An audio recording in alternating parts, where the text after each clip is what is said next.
Olá! Hoje a gente vai mergulhar de cabeça no capítulo 10 do Evangelho de Marcos. E olha, se tem um trecho que é pura intensidade, é este. É uma sequência de encontros explosivos, sabe? Diálogos que desafiam tudo, ensinamentos que viram o mundo de ponta cabeça.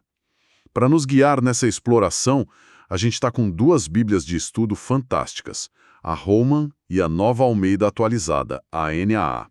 E a nossa ideia aqui é entender como Marcos constrói uma série de contrastes brutais entre a lei e o coração, entre riqueza e salvação e, principalmente, entre o poder do mundo e a verdadeira grandeza. E o cenário é crucial para entender essa intensidade toda. Jesus está na estrada, é a última viagem dele para Jerusalém.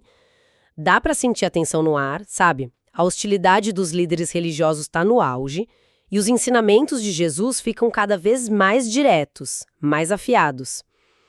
E o interessante é que esses desafios não são só para os inimigos dele, são talvez ainda mais fortes para os próprios discípulos. O capítulo é tipo uma colagem de cenas que juntas mostram o quão radicalmente diferentes são os valores do reino de Deus. Totalmente. Já começa assim, pegando fogo. Os fariseus chegam com uma pergunta que, à primeira vista, parece uma questão teológica legítima. Um homem pode se divorciar da sua mulher? Mas não é uma pergunta inocente, né? De jeito nenhum. É uma armadilha, muito bem montada, aliás.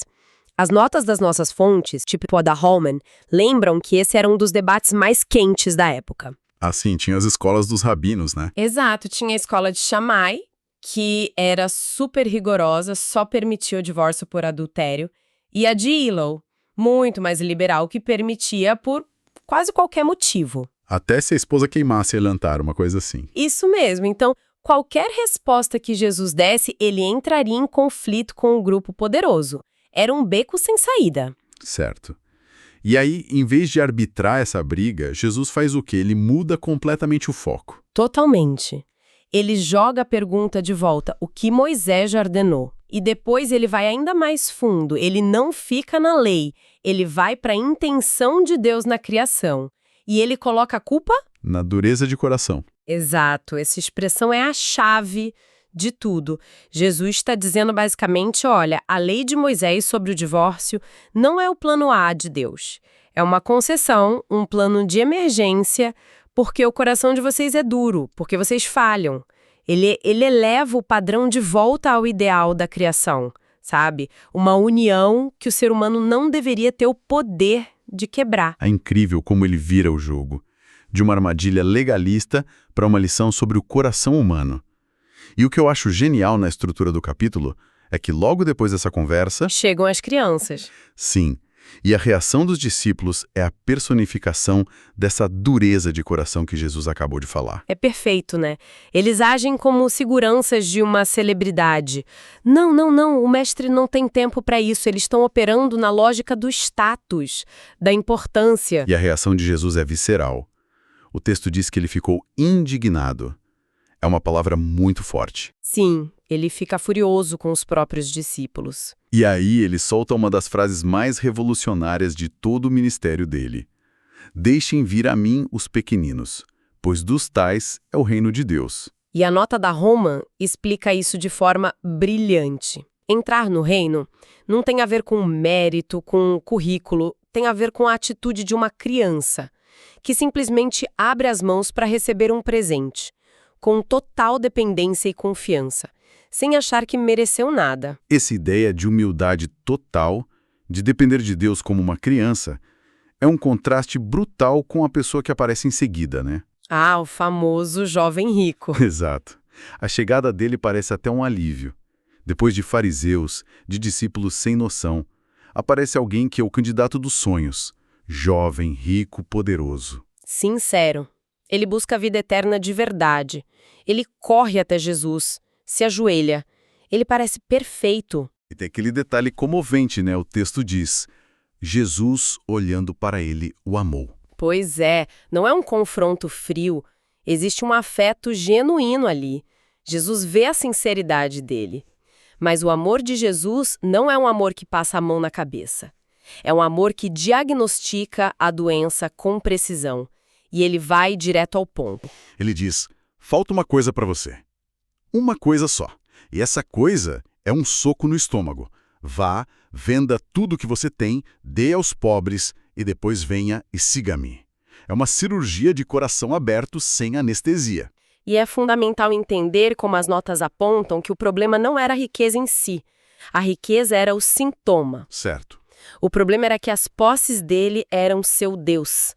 Era a fonte da sua segurança, da sua identidade, o ídolo no trono do coração. Por isso o mandamento foi tão radical e tão específico para ele. E a reação dele é de quebrar o coração. O rosto dele se fecha. E ele retirou-se triste, porque era dono de muitas propriedades. Ele não consegue. O apego é forte demais. A tristeza dele é palpável. E é essa tristeza que provoca o ensinamento mais chocante de Jesus para os discípulos. A famosa metáfora do camelo e do fundo da agulha. Exato. E eles ficam, a palavra no original é forte, totalmente atônitos. E a nota da Roma ajuda a gente a entender o choque. Na cultura da época, a riqueza era vista como Um sinal da benção de Deus. Exatamente. Se você é rico e justo, você está no caminho certo. Essa era a lógica. E Jesus vira essa lógica de cabeça para baixo. Ele está dizendo que a riqueza, na verdade, é um obstáculo gigantesco. Então a pergunta dos discípulos é de puro desespero. Então, quem pode ser salvo? Se nem esse cara que era o exemplo de sucesso consegue, que esperança existe para o resto de nós? E é aí que Jesus entrega a chave de todo o evangelho. No meio do desespero deles, ele diz: para os seres humanos é impossível, contudo, não para Deus, porque para Deus tudo é possível. A salvação não é uma conquista humana, não vem do nosso esforço, é obra da graça de Deus. O jovem rico foi embora porque confiava na própria capacidade. A porta de entrada para o reino, como as crianças mostraram, é reconhecer nossa total incapacidade. Certo. E quando a gente acha que os discípulos finalmente entenderam a lição sobre humildade, sobre dependência, Eles provam que não entenderam absolutamente nada. o que vem a seguir é quase cômico de tão trágico. O timing é o que torna a cena tão chocante. Jesus acaba de prever pela terceira vez, e com detalhes bem gráficos, o que vai acontecer com ele em Jerusalém. Ele fala que vai ser traído, condenado, zombado, açoitado, morto. É o momento mais sombrio do ministério dele. E qual a reação de Tiago e João? Eles chegam em particular, discretamente, e pedem os cargos mais altos no futuro governo de Jesus. Mestre, queremos que o Senhor nos conceda que na sua glória a gente se assente um à sua direita e outro à sua esquerda. É de uma falta de noção. Inacreditável. A nota da análise taca bem essa dissonância. Eles estão em frequências completamente diferentes. Jesus está falando de uma coroa de espinhos e eles pensando em tronos de ouro. E quando Jesus pergunta se eles podem beber o cálice e passar pelo batismo dele, São metáforas para o sofrimento, né? belíssimas. Metáforas para um destino de sofrimento e morte. E a resposta deles, com uma confiança cega. Podemos. Eles não fazem a menor ideia do que estão dizendo. Nenhuma. E para piorar, quando os outros 10 descobrem, ficam indignados. O mais irônico é que a raiva deles não é por uma questão teológica. Eles não estão bravos porque Tiago e João desonraram a missão. Eles estão bravos porque Exatamente. eles tentaram furar a fila na corrida pelo poder. Exatamente. A indignação deles vem do mesmo lugar de ambição e ciúme. E essa crise interna na equipe se torna oportunidade para Jesus dar seu ensinamento mais profundo sobre liderança. Ele reúne todo mundo e diz: ok, vamos falar sobre poder? Ele descreve o modelo do mundo. Os governadores dominam, os poderosos exercem autoridade, poder de cima para baixo. E aí ele solta a bomba. A lógica invertida do reino. Mas entre vocês não será assim. Quem quiser ser grande, que seja o servo de vocês. E quem quiser ser o primeiro, que seja escravo de todos. Peraí. Escravo. Sim, e essa palavra é crucial. A nota da Roma nos lembra que a palavra grega aqui é doulos. Isso não é um funcionário. Doulos é o servo da posição mais baixa possível, um escravo, alguém sem direitos. Nossa. Então Jesus não está dizendo seja um bom gerente. Ele está dizendo, seja o último da fila, o que serve a todos, sem esperar nada em troca. Uau! Isso muda tudo. E para não restar nenhuma dúvida, ele se coloca como o exemplo máximo disso. É o clímax de todo o capítulo, o versículo 45.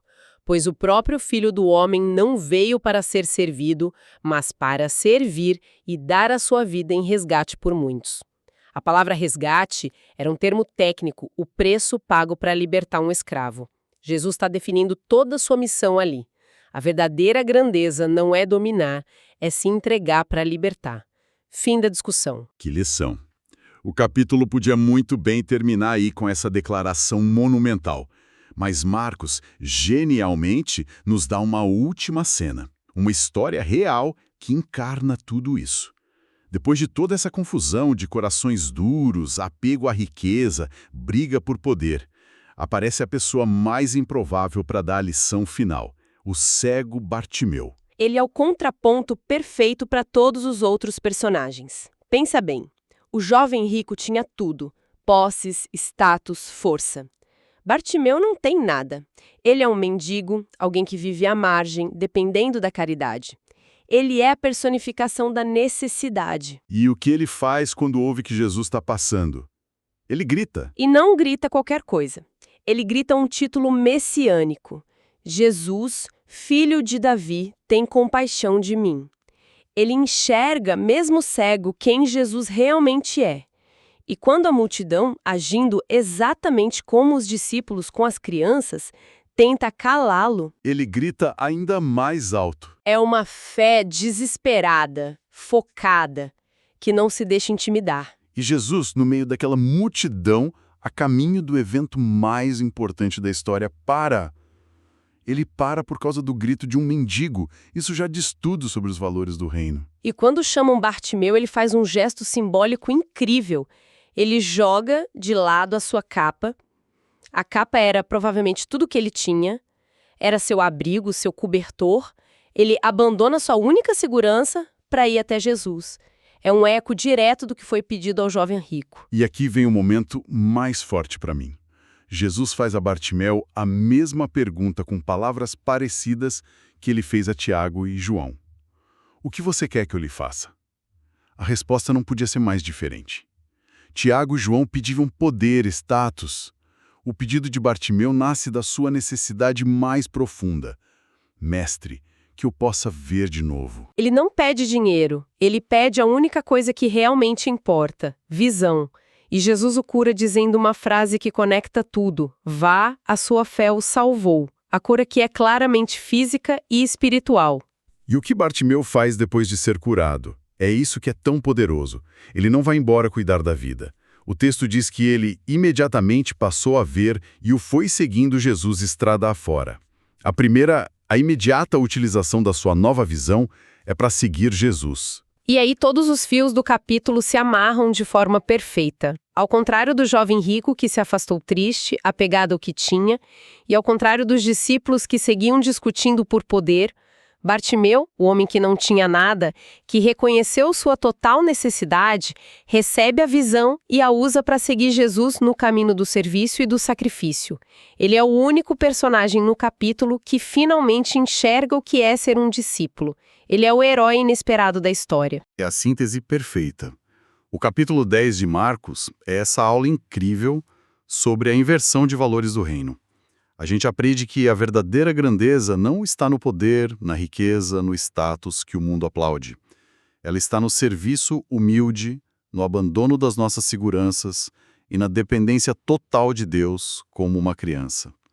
E a verdadeira visão, como Bartimeu nos mostra, não é só sobre ter os olhos funcionando, mas sobre enxergar quem Jesus é e decidir segui-lo. Não importa para onde a estrada leve. O que me deixa com o último pensamento. O capítulo termina com essa imagem, Bartimeu seguindo Jesus estrada fora. O destino dessa estrada é Jerusalém, o lugar da crucificação. Isso levanta uma questão bem provocadora para a gente pensar. Bartimeu recebe o dom da visão e a primeira coisa que essa clareza lhe mostra é um caminho perigoso. Um caminho de sacrifício. e ainda assim ele escolhe seguir. Fico pensando, o que realmente significa ver se a primeira coisa que a clareza nos mostra é um caminho difícil que, por fé, a gente escolhe seguir mesmo assim?